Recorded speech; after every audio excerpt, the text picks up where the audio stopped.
C'est fini.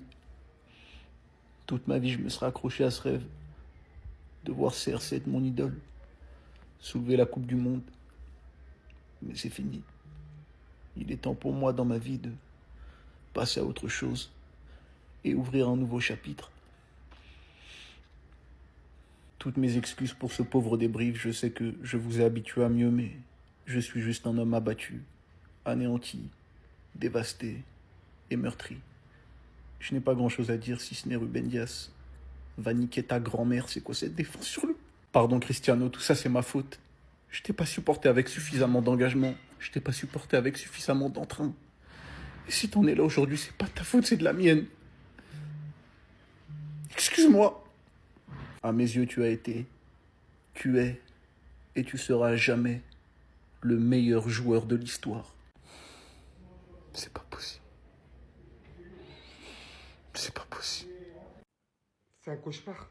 Je vois pas d'autre possibilité. Me dites pas que Merino vient d'inscrire le seul but du match. Me dites pas que l'Espagne s'est qualifiée, a éliminé le Portugal et Cristiano Ronaldo. Me dites pas que Ronaldo ne remportera jamais de mondial. Est-ce qu'on est donc voué jusqu'à la fin à assister aux mêmes choses? À ce jeu statique du Portugal qui n'arrive pas à se créer de réelles occasions. À ce Portugal qui a Cristiano Ronaldo dans ses rangs mais qui ne sait toujours pas jouer sur lui. À ce Portugal qui ne voulait pas inscrire ce premier but. Et bien d'autres le feront. Et de la plus belle des manières à la fin du match. Avec cette passe d'envoyé par Ferran Torres à Merino qui se retrouve en pleine surface devant le gardien.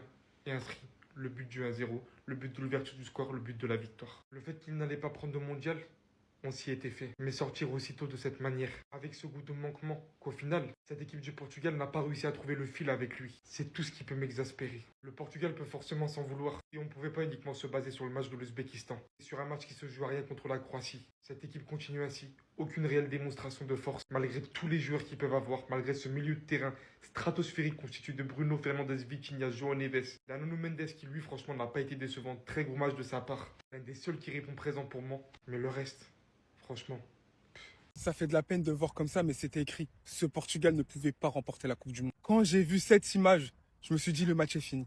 Je me suis dit que le match est terminé. Nuno Mendes qui sort sur blessure après avoir restreint encore une fois le plus possible Lamine Yamal. Vous allez me dire, ouais, mais arrête de dire n'importe quoi. Le but n'est pas venu de son côté, c'est vrai. Mais de perdre un élément comme Nuno Mendes qui a eu la meilleure occasion du Portugal, la barre transversale et qui tenait le meilleur joueur de l'Espagne. Et ce coup dur, il a été matérialisé par l'entrée de Mikel Merino. On vous l'a dit, on a des joueurs clutch à Arsenal. Martinelli, Merino, quand ils rentrent, on sait qu'ils peuvent faire la différence. Et sur un appel magnifique de Ferran Torres, il pouvait que terminer ça. Mais on va pas se mentir, c'était un match très compliqué. Les artistes aujourd'hui, je sais pas, ils dormaient.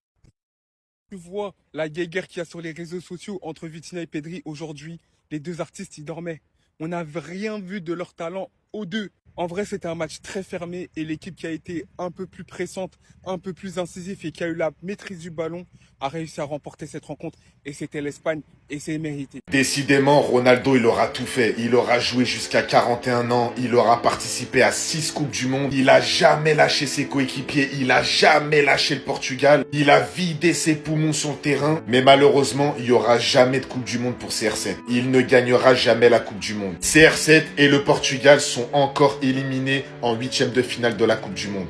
En vrai, c'est triste quand tu sais que ce joueur, sur cette sélection, il a pratiquement tout donné. Il a pratiquement tout fait. Il a gagné l'Euro 2016. Bon, même s'il n'a pas joué la finale, il a remporté la Ligue des Nations. Mais décidément, en Coupe du Monde, il aura marqué qu'un but dans les phases finales. Il aura pas fait grand-chose dans cette compétition, qu'on soit honnête. Et même moi, je kiffe Cristiano Ronaldo. Il aura affronté tous les joueurs sur la planète. Même des gamins de 17 ans, il les a affrontés. Et si on est honnête, les gars, de toute façon, offensivement, on le voyait que le Portugal, c'était pas assez costaud. CR7, 41 ans, faut être objectif. C'est plus le CR7 de il y a 10 ans. C'est plus le CR7 de 28 ans. C'est plus, même plus le CR7 de la Juventus, de Manchester United. Et tu sens que le Portugal, devant, offensivement, c'était pas assez costaud pour renverser l'Espagne. Je suis grave triste pour CR7 en vrai, hein, mais je suis tellement content pour l'Espagne parce qu'il y a mon joueur préféré dedans, c'est Lamine Yamal. Dégoûté pour CR7, mais c'est comme ça, c'est le football. En tout cas, tu nous auras régalé. Au moment, je savais que c'était terminé. Fallait tout simplement éteindre la télé. De toute façon, t'as flopé sur tout. T'as flopé sur tout, t'as tué le Portugal en 4K. Et tu vas te barrer sans remords. Dis-moi comment c'est possible de laisser quelqu'un de 41 ans pendant 90 minutes sur le terrain. Alors t'as un Gonzalo Ramos qui t'a sauvé le dernier match. Je comprendrai jamais toute ma vie. À ce moment-là, l'un de tes meilleurs joueurs, Joao Félix, qui défendait, qui aidait systématiquement Nuno Mendes ou même Semedo, tu le fais sortir comme ça. Alors tu devais le laisser sur le terrain et tu devais mettre plutôt un Leao en pointe à la place de Cristiano Ronaldo pour apporter de la vitesse. Désolé, au milieu de terrain, c'est catastrophique ce qui s'est passé. Il n'y a pas eu d'envie, pas d'intensité. Vous êtes fait piétiner. Face à une équipe d'Espagne qui, au milieu de terrain, n'était pas exceptionnelle. Il y avait peut-être que Rodri qui a fait un bête de match, ou encore Olmo. Mais Pedri n'était pas bon en face. Vitinha, c'était beaucoup trop lent. Quand on a le standing du meilleur milieu de terrain au monde, tu peux pas te permettre de faire une compétition comme ça. Bruno Fernandes, c'est pas assez, hein. T'as pas fait le pire match de ta vie, mais malheureusement, c'est pas assez en termes d'intensité. Pareil, c'est mauvais. C'est mauvais et c'est frustrant. En tout cas, ce qui est sûr, c'est que l'avenir a gagné contre le passé. Et on va pas se mentir que peut-être que ça offrira plus de divertissement. En tout cas, j'ai mal. J'ai mal parce qu'au final, c'est une légende du Real Madrid qui part, une légende du football qui part. Et c'est tellement mérité parce que l'Espagne a été tout simplement supérieure au moment où il fallait être supérieur. Dans le bien, dans le Bruno. Eh ben voilà, c'est la fin pour Cristiano Ronaldo. Et c'est vraiment inadmissible ce qu'on a vu aujourd'hui. On a affaire ici au milieu le plus honteux de la Coupe du Monde. Déjà qu'aujourd'hui le match était complètement nul à chier, mis à part les grosses occasions de l'Espagne en début de match, avec les magnifiques arrêts de Diogo Costa comme vous pouvez le voir. Et bah le Portugal de l'autre côté, j'avais l'impression qu'ils avaient peur. Ils ne prenaient aucun risque. Regardez cette occasion par exemple, même Wayne Rooney a commencé à engueuler Bruno Fernandes.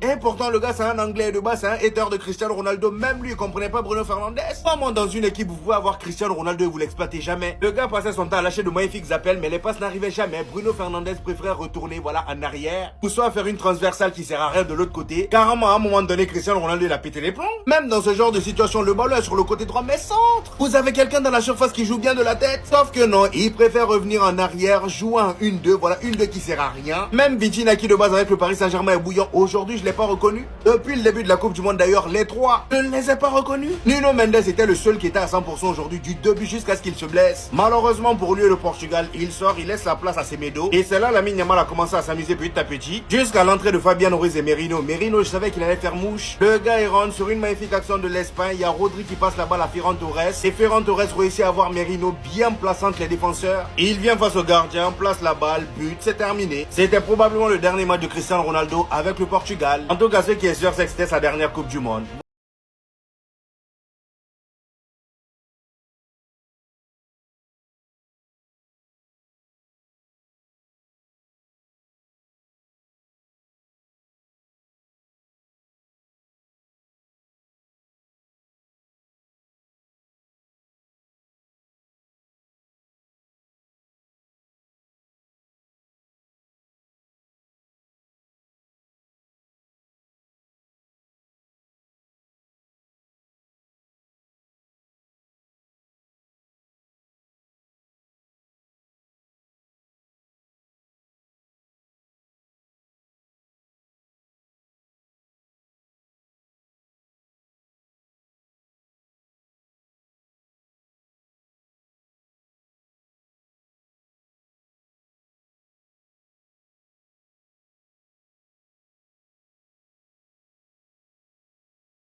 Bah alors, Nuno, la mini t'a éteint. Couché. Couché. C'est ce que j'aurais aimé dire, les gars. Yamal. Yamal. Yamal. C'est vrai que sur plusieurs actions, c'était un marquage à deux. Joao Félix, il venait beaucoup soutenir Nuno Mendes. C'est un fait. Maintenant, il y a eu des situations où il y a eu un contre un. Yamal, t'as perdu. Honnêtement, j'ai envie de dire, Dieu merci, Nuno Mendes, il est sorti sur blessure, les gars. Non, mais il faut être honnête à un moment donné. Yamal, c'est mon gars à tout, hein. Mais aujourd'hui, il n'a pas été ouf, il n'a pas été bon. En fait, Yamal ne peut pas faire de match normal dans ces conditions en Coupe du Monde. Et on dirait bien que le destin est bien écrit. Yamal, t'as parlé par rapport à l'équipe de France, comme quoi ils sont pas meilleurs, etc. J'ai l'impression qu'il va avoir ce match-là. Il reste encore un match avant tout ça. J'ai l'impression qu'il va y avoir ce match-là. Et attention, Yamal. Attention, Yamal. Aujourd'hui, on va pas trop dire des choses parce que finalement l'Espagne est passée. Les vainqueurs ont gagné, voilà, les vainqueurs ont raison. Mais dans les faits, dans le match, les gars, c'est pas suffisant. C'est pas suffisant.